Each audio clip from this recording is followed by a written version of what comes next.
President Joe বাইডেনের প্রশাসনের বিরুদ্ধে মামলা দায়ের করেছে আমেরিকার একাধিক বড় বড় বিমান পরিবহন সংস্থা। মূলত পরিবহন ফি বাস্তবায়ন করার আগেই তা সরকারকে জানাতে হবে এমন নতুন আইনের বিরোধিতা করে বিমান পরিবহন সংস্থাগুলো যুক্তরাষ্ট্রের ট্রান্সপোর্ট ডিপার্টমেন্টের বিরুদ্ধে মামলা দায়ের করেছে।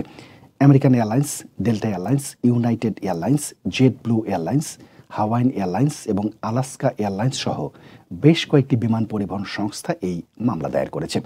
ইউএস ফিফথ সার্কিট আদালতে এই মামলা দায়ের করা হয়।